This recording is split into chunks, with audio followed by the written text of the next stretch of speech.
Hi hello welcome back to our channel. నేను మీ సాధన.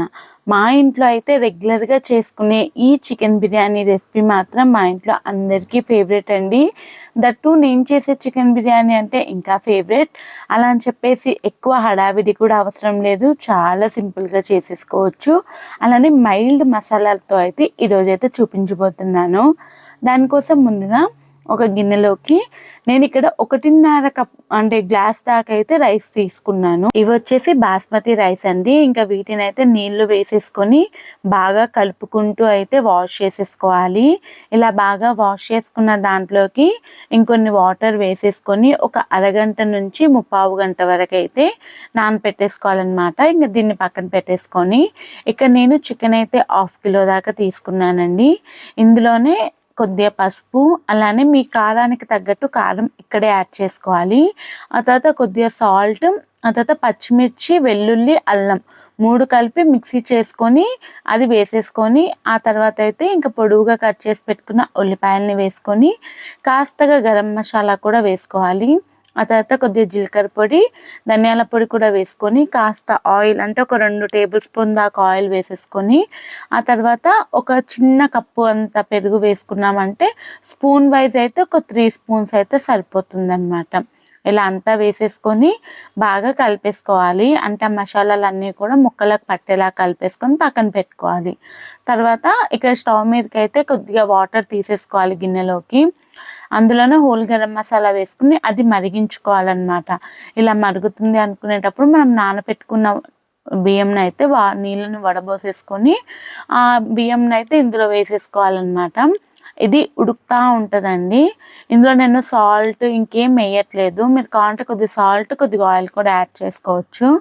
ఇలా వేసేసుకొని దీన్నైతే ఇంకా పక్కన పెట్టేసుకోవాలన్నమాట. అంటే పక్క బర్నర్లోకి పెట్టుకొని ఇంకొక సైడ్ అయితే కడాయి పెట్టుకొని అందులో కాస్త ఆయిల్, ఆ తర్వాత పొడవుగా కట్ చేసి పెట్టుకున్న ఆనియన్స్ని వేసుకొని బాగా ఫ్రై అయిపోవాలన్నమాట. అంటే ఫ్రైడ్ ఆనియన్స్ కోసము.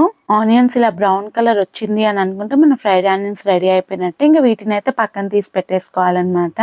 ఫ్రైడ్ ఆనియన్స్ ఎక్కువ కావాలంటే ఎక్కువ చేసుకోవచ్చు అండి. మనం చేసుకునే క్వాంటిటీని బట్టి ఆనియన్స్ చేసుకోవచ్చు. ఆ తర్వాత సేమ్ అదే ఆయిల్లో అయితే బిర్యానీ ఆకు, హోల్ గరం మసాలా వేసుకొని అవి బాగా వేగిన తర్వాత అయితే ఇంకా మనము మ్యారినేట్ చేసి పెట్టుకున్నాం కదా చికెన్, అదైతే ఇందులో వేస్తున్నాను. అందులోనే మనం అన్నీ వేసేసాం కదా, ఆనియన్స్, పచ్చిమిర్చి అన్నీ కూడా అందులో వేసుకున్నాం కాబట్టి ఇంకా స్పెషల్గా ఏం వేయనక్కర్లేదండి. ఓన్లీ వేసేసుకొని మంచిగా కలిపేసుకొని మూత పెట్టేసుకొని దగ్గరకు వచ్చేంత వరకు అయితే మంచిగా కుక్ చేసుకోవాలన్నమాట.